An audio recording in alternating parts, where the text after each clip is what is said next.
Now that we have removed the case back, the next step is to remove the watch battery, the old battery that was in the watch itself.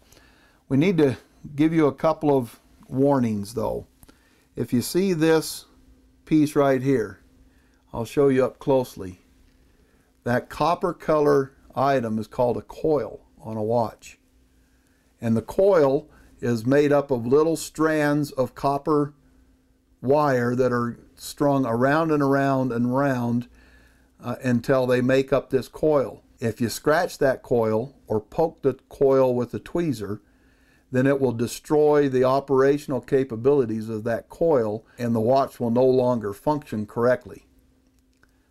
So be very careful of the coils. Each quartz watch will have coils. You can see this is a chronograph. It has 4 different coils that are different colors in this particular watch. You have to be very careful of those coils. Once again, if you scratch them or damage them in any way, the watch will no longer function correctly. One of your best tools is your eyes. In watchmaking, your eyes are the best tool, and if you need to, use eye magnification or a loupe in order to identify the different parts around the battery of a watch. So when you open the back of the watch, the first thing you want to do is look very closely at that whole area surrounding the battery itself. Now, you want to identify how that battery is held in. You also want to note which side of the battery is up in there. As you can see on this particular watch, the plus side of the battery, you can tell it's that because it's the flat side and it also has a big plus sign on it. The plus side of the battery is up. On most watches this will be the case, but not on all. So be careful to always observe how the battery is sitting in the watch. Then you also need to identify if there are any items that are holding that battery into place. These items are called battery straps. As you can see, there's a strap right here that the lip is holding the battery into place. As you can see that. There's also a screw right here that holds the end of the battery strap down. Okay, in order to remove that battery, on this particular one, you just simply have to move. First of all, hold the battery in place with your finger and move, being careful of that coil once again.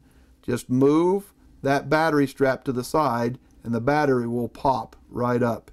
And then you want to just remove that battery.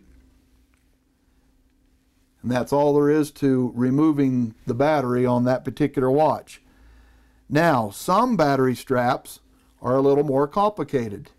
This battery strap is actually held in place by a screw. You can see an actual arrow on this battery strap right here. That arrow points to the direction that the battery strap needs to be moved in order to slide it out of the way of the battery.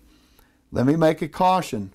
When you are working with a battery strap such as this, the screw that holds it in place only needs to be loosened, not removed. You do not need to remove that battery strap screw in order to move this battery strap out of the way. You simply need to turn that screw slightly to loosen it. That's all you need to do. And then hold your finger over the top of the battery strap because these are under spring type pressure, and just slide it in the direction that that arrow shows. And as you can see, I put my finger there to hold it in place.